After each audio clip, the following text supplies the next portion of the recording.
खबर मां शेयर कंदासीं त तहरीक इंसाफ सां डीनोटिफाई कयल 43 मेंबर पार्लियामेंट हाउस पहुचण शुरू थी विया आहिनि। Shanila Ruth Fauzia Bahram opposition chamber पहुची विया आहिनि। बिल्कुल नाज़रीन, पार्लियामेंट हाउस पहुतल मेंबरनि में साजिदा बेगम भी शामिल है। सेनेट में मुखालिफ धुर अगवान शहजाद वसीम भी अपोजिशन चैम्बर में मौजूद है। रुखसाना नवीद और आसमा अदीद भी चैम्बर में मौजूद आहिनि, जॾहिं अदालत के फैसले जो एहतराम करणो पवंदो, शहजाद वसीम जो चवण है। तहरीक इंसाफ जा डीनोटिफाई कयल 43 मेंबर पार्लियामेंट हाउस पहुचण शुरू थी विया आहिनि। शफीला रोथ फौजिया बहराम अपोजिशन चैम्बर में पहुची विया आहिनि।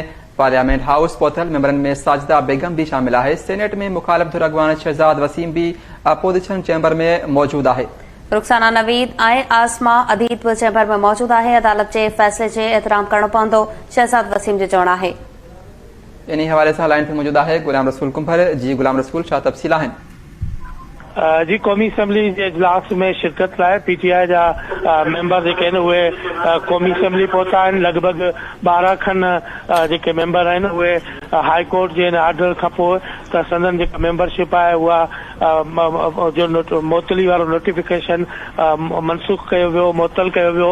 उन करे हू असम्बली इजलास में शिरकत लाइ पहुता, पर स्पीकर कौमी असम्बली तरफ़ां वाज़े बयान ॾिनो वियो त जेसिताईं वटन बाज़ाब्ता तौर ते अहिड़ो आर्डर जेको आहे उहो अदालत जो नथो थिए तेसिताईं मेंबर्स खे अचण न ॾिनो वेंदो।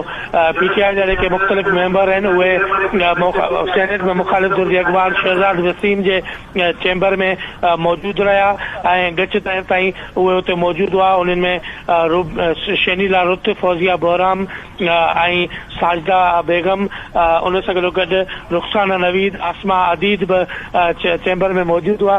पर बाद में उन्हनि इहो फ़ैसिलो कयो त जीअं त अदालती आर्डर लिखत में न आयो, उन करे उहे असम्बली ऐवान में नथा वञी सघनि। उन करे उहे चैम्बर में ई मौजूद रहिया। हाणे उहे असम्बली मां ॿाहिरि हलिया विया आहिनि। ॿिए पासे कौमी असम्बली जो इजलास जीअं ई शुरू थियो त जमायत इस्लामी सां ताल्लुक़ रखंदड़ मौलाना अकबर चित्राली कोरम जी निशानदेही कई, जंहिं ते स्पीकर कौमी असम्बली इजलास अणॼातल मुद्दे ताईं मुलतवी करे छॾियो। जी ठीक है, वॾी महिरबानी इब्राहिम कुंभर तफ़सील ॾियण जे लाइ।